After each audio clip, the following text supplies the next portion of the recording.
Hello दोस्तों, मेरा नाम सद्दाम है और आप मेरे चैनल को देखना चालू कर चुके हैं। पिछले से पिछले वीडियो यानी कि पहले वीडियो में हमने इमोशन को इंग्लिश में डिफ़ाइन किया था। आज हम उसको हिंदी में परिभाषित करेंगे। इमोशन शब्द का जो हिंदी रूपांतरण है वो है संवेग। आम बोलचाल में हम इसको भावना कहते हैं।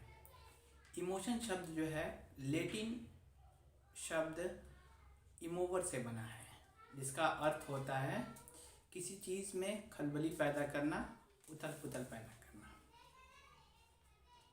आमतौर से जब हमारे अंदर जो है संवेग उत्पन्न होती है, जैसे गुस्सा आता है या हम आनंदित होते हैं, तो हम उसको व्यक्त करते हैं।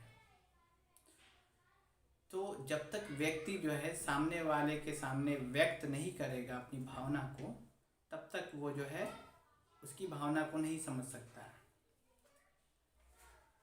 इसलिए वो भावना जो है छुपी भी हो सकती है और जग जाहिर भी हो सकती है, यानी कि बाहर भी हम उसका एक्शन देख सकते हैं, उसका परिणाम देख सकते हैं। भावना का होना मनुष्यों के लिए अति आवश्यक है। लोग आमतौर से कह देते हैं कि उसका दिल कठोर है। दरअसल अगर कठोर है तो उसके अंदर कोई इमोशन नहीं है, यानी कि वो इमोशन लेस है। अगर वो इमोशन लेस है यानी कि उसके अंदर संवेग नहीं है, तो वो मनुष्य नहीं है। इसलिए उसको हम कठोर व्यक्ति कहते हैं, क्योंकि वो अपनी भावना को जागृत होने नहीं देता है, सामने वाले के सामने प्रकट होने नहीं देता है, उसको छुपा लेता है। कभी कभार हम अपने चेहरे के जो है एक्सप्रेशन के थ्रू भी जो है हम सांकेतिक भाषा में जो है अपनी भावनाओं को व्यक्त कर देते हैं। जैसे अगर हमें खुशी मिलती है तो हमारा चेहरा जो है मुस्कुरा उठता है, हमारी होंठें जो है फैल जाती हैं। अगर गुस्सा आता है तो हमारे चेहरे में बिगाड़ पैदा हो जाती है। वो साफ साफ तौर पे जो है किसी में दिखता है और किसी व्यक्ति में नहीं दिखता है। ये तो हो गया मेरा पॉइंट ऑफ व्यू। अब जानते हैं कि दार्शनिक जो है क्या कहते हैं, किस तरीके से इसको परिभाषित करते हैं। दोस्तों, संवेग यानी कि इमोशन को सबसे पहले अगर किताब में किसी ने लिखा होगा तो वो जो है प्राचीन ग्रीस के दार्शनिक थे, प्लेटो, सोक्रेट्स, जिसको हम हिंदी में सुकरात बोलते हैं, और अरस्तु, जिसको इंग्लिश में हम एरिस्टोटल बोलते हैं। इन्होंने अपनी किताब में जो है इन सब संवेगों की जो है परिभाषा दिया है। सबसे पहले हम वुडवर्थ के अनुसार जानेंगे कि संवेग क्या होता है। संवेग व्यक्ति की उत्तेजित दशा को कहते हैं। क्रो एंड क्रो के अनुसार संवेग एक भावनात्मक अनुभूति है जो व्यक्ति की मानसिक और शारीरिक उत्तेजनापूर्ण अवस्था तथा सामान्यीकरण, आंतरिक समायोजन के साथ जुड़ी होती है, जिसकी अभिव्यक्ति व्यक्ति द्वारा प्रदर्शित बाहरी व्यवहार से होती है। यानी कि इनका कहना है, क्रो एंड क्रो का, कि भावना जो है मानसिक भी है और शारीरिक भी है, दोनों एक दूसरे से जुड़ा हुआ है।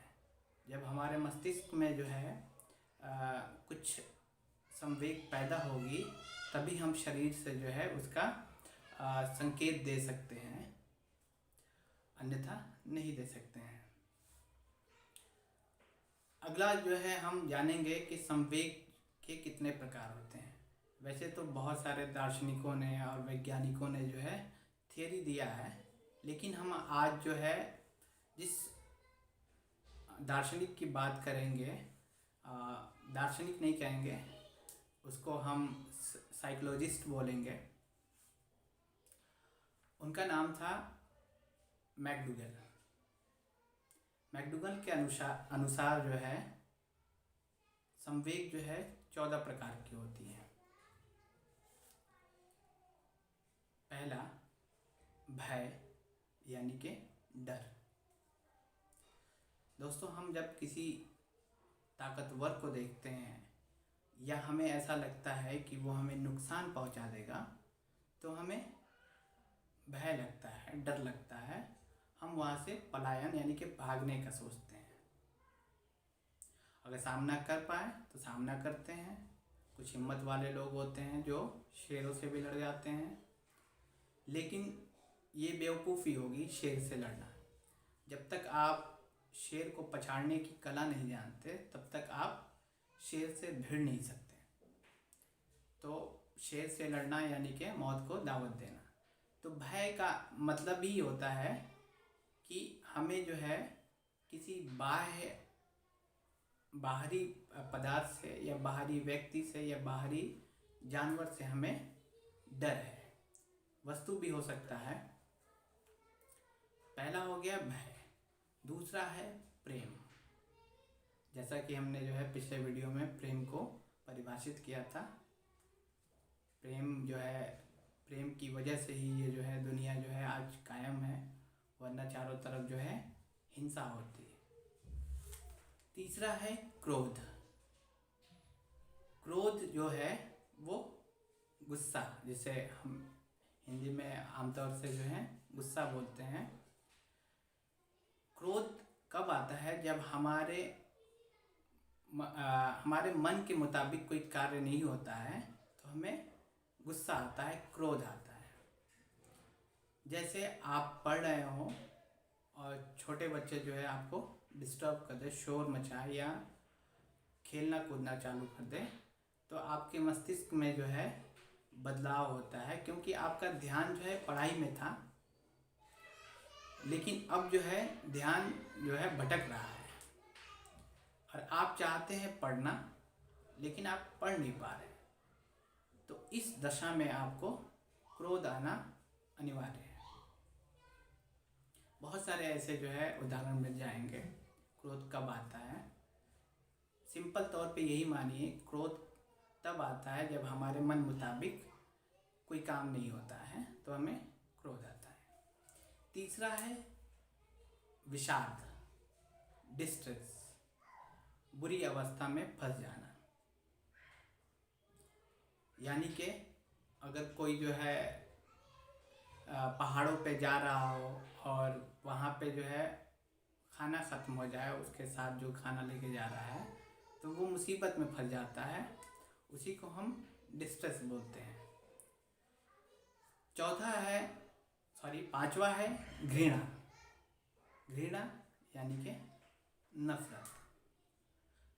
नफरत इंसान जो है, देखिए, जो क्रोध है और गुस्सा है और जो घृणा है, ये तीनों जो है एक जैसे लगते हैं। यानी कि बाहर से किसी ने उनको जो है परेशान किया हो, तभी ये चीज़ें आती हैं। तो घृणा जो है इंसान कब करता है? जब व्यक्ति किसी सिद्धांत को अपने दिमाग में बिठाए हुए होता है। जैसे अगर कोई व्यक्ति जो है मांस खाता हो, मीट, और कोई व्यक्ति मीट ना खाता हो, मांस ना खाता हो, तो मांस खाने वाले से मांस ना खाने वाला घृणा करेगा। तो मूलतः जो है ये अपने अपने सिद्धांतों के हिसाब से होता है। अगर जो है कोई अच्छा व्यक्ति हो समाज में, तो वो शराब से यानी कि नशे से घृणा करता है। और घृणा जो है, नशे से इंसान घृणा क्यों करता है? क्योंकि जब नशे में व्यक्ति होता है तो समाज में जो है खलबली पैदा कर देता है, समाज को बिगाड़ देता है, क्योंकि वो अपने होश में नहीं रहता है और उसके मन में जो आए वो बक देता है। जब इंसान होश में होता है तो अपने दिमाग से उन्हीं शब्दों का इस्तेमाल करता है जिन शब्दों से उसका या सामने वाले का भला। लेकिन जब इंसान नशे में होता है तो वो कुछ भी बोल सकता है, गाली भी दे सकता है, मार भी सकता है। इसलिए इंसान जो है, बहुत सारे इंसान जो है शराब से घृणा करते हैं। इसके अलावा और भी चीज़ें हैं, जैसे मल मूत्र हो गया, तो उससे भी लोग जो है घृणा करते हैं, नफरत करते हैं, क्योंकि वो गंदगी है। उनके दिमाग में पहले से बिठा दिया गया है कि ये चीज़ गंदी है। इसके अलावा जो है बायोलॉजिकली उसको जो है स्मेल भी आती है कि ये चीज़ बुरी है। छठा जो है वो है संरचनात्मक भावना। संरचना यानी कि आर्किटेक्चरल, यानी कि जो हमारे अंदर जो है भावना जो है नई चीज़ को जन्म देती है। जैसे अगर मोटर साइकिल जो है नहीं था उससे पहले, तो क्यों नहीं था? क्योंकि लोगों के अंदर जो है इसका विचार ही ना आया था। तो जब विचार आया तो मोटरसाइकिल बना। आसान भाषा में यही कह सकते हैं। सातवां जो है वो है आश्चर्य। आश्चर्य का मतलब होता है किसी चीज़ को हम जब देखते हैं और हमारे जो है इमेजिनेशन से, कल्पना में वो कभी आई ही नहीं हो, तो हमें आश्चर्य होता है। जैसे कोई यूनिक चीज़ हो, जैसे ताजमहल है।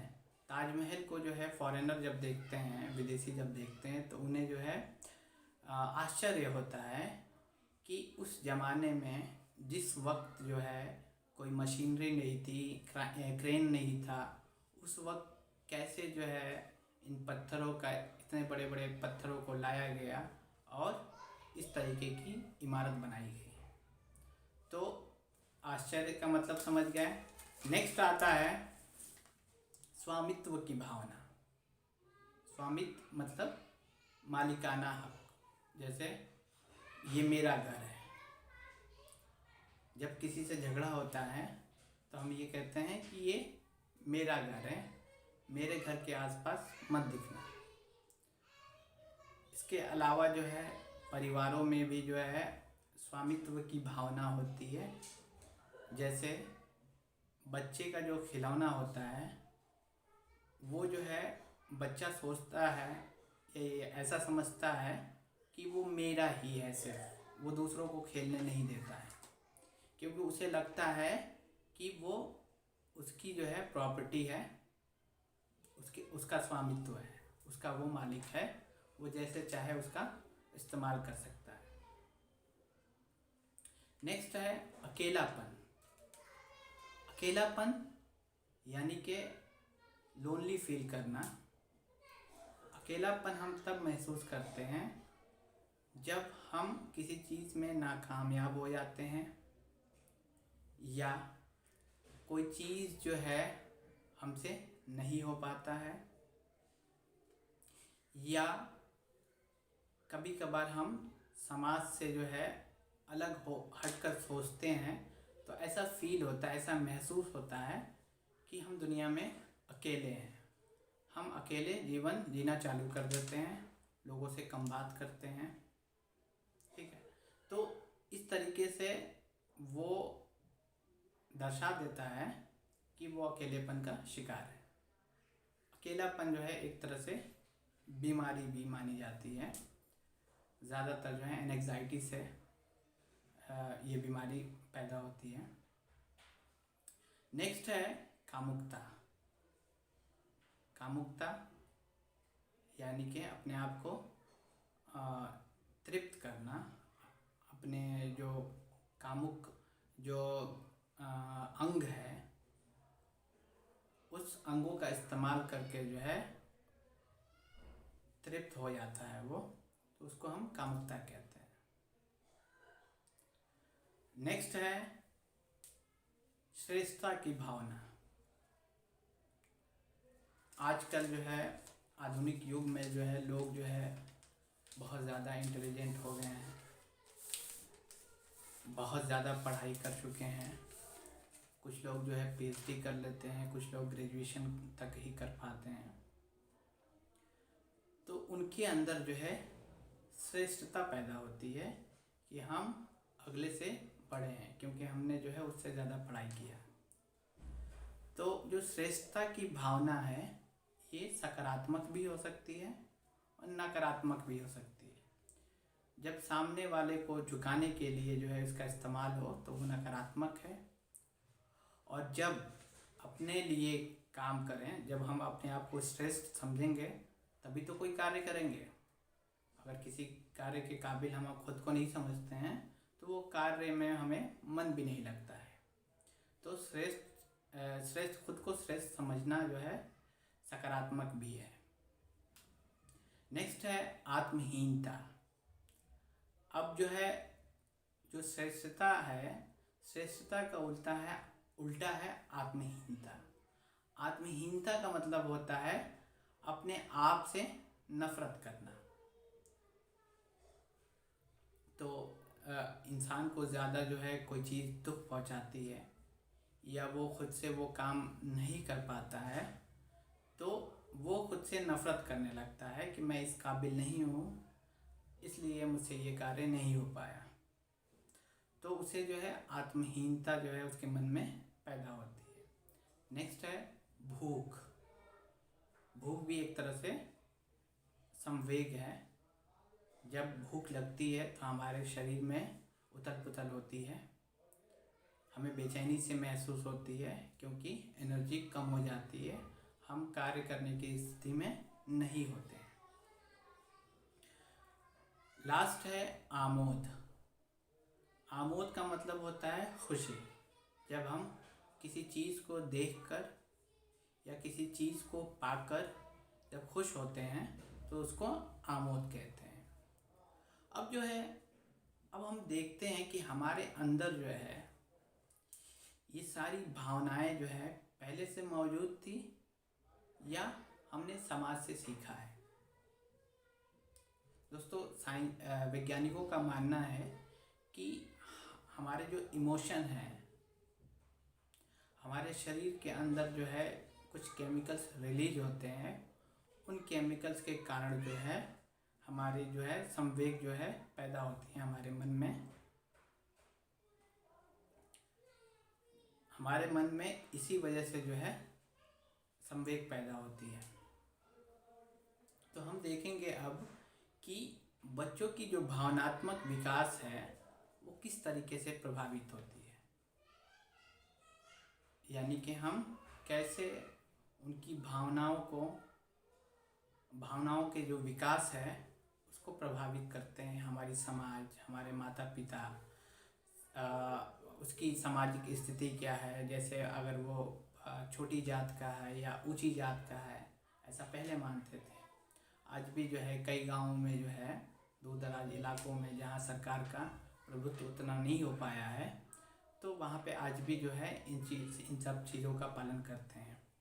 इसके अलावा जो है विद्यालय के जो शिक्षक होते हैं और जो विद्यालय होता है वो भी एक तरह का जो है वातावरण देता है जिससे जो है उसके जो भावनात्मक विकास में जो है भावनात्मक विकास को प्रभावित करती है। उसके अलावा सामाजिक स्वीकृति भी है। जैसे किसी समाज में जो है लड़कियों को छोटे कपड़े पहनने की स्वीकृति है और किसी समाज में नहीं है। विदेशों में आमतौर से जो है इसको एक्सेप्ट किया जाता है, लेकिन इंडिया में आज भी ऐसे लोग हैं जो इसको एक्सेप्ट नहीं करते हैं। तो अगर समाज की जो है स्वीकृति नहीं होगी तो हम उस भावना को दबा लेंगे। जैसे कि कोई व्यक्ति जो है ज़्यादा गुस्सा करता हो तो उसे जो है लोग पसंद नहीं करते हैं, तो वो सोचेगा कि जब समाज के लोग जो है मुझे पसंद नहीं करते हैं और इस वजह से पसंद नहीं करते हैं क्योंकि मैं ज़्यादा गुस्सा करता हूँ, तो वो अपने गुस्से को कंट्रोल करेगा। तो एक तरह से समाज जो है सकारात्मक दबाव भी डालती है और नकारात्मक दबाव भी डालती है। इसके अलावा है बालक का स्वास्थ्य, यानी कि उस बच्चे का जो है सेहत कैसी है, वो इंटरनली उसके ऑर्गन्स जो है सही तरीके से काम कर रहे हैं या नहीं कर रहे हैं। इससे भी जो है उसकी जो भावना है वो प्रभावित होती है। इसके अलावा जो है थकान, यानी कि अगर किसी व्यक्ति में थकान है तो उससे भी जो है भावनात्मक विकास जो है प्रभावित होती है। इसके अलावा जो है बच्चे की मानसिक वृद्धि कैसी है, कोई व्यक्ति जो है किसी व्यक्ति में जो है संवेग की कमी होती है या उसका विकास सही तरीके से नहीं हो पाता है, तो कभी कभार वो साइको हो जाता है, जिसे हम हिंदी में जो है पागल कहते हैं। इसके अलावा जो है वंशाक्रम जो है ये भी प्रभावित करती है, यानी कि उसके माता पिता का व्यवहार कैसा है, यानी कि उसका डीएनए जो है, जो बायोलॉजिकली अगर बात करें तो डीएनए जो है, डीएनए की वजह से जो है माता पिता का गुण जो है बच्चे में आता है, उस वजह से भी जो है उसके भावनात्मक विकास पे जो है प्रभाव डालती है। तो दोस्तों, आज की वीडियो काफ़ी लंबी हो गई। आशा करता हूँ कि आपको मेरी ये वीडियो पसंद आई होगी। अगर पसंद आई होगी तो लाइक करें, शेयर करें और कमेंट्स करें। धन्यवाद।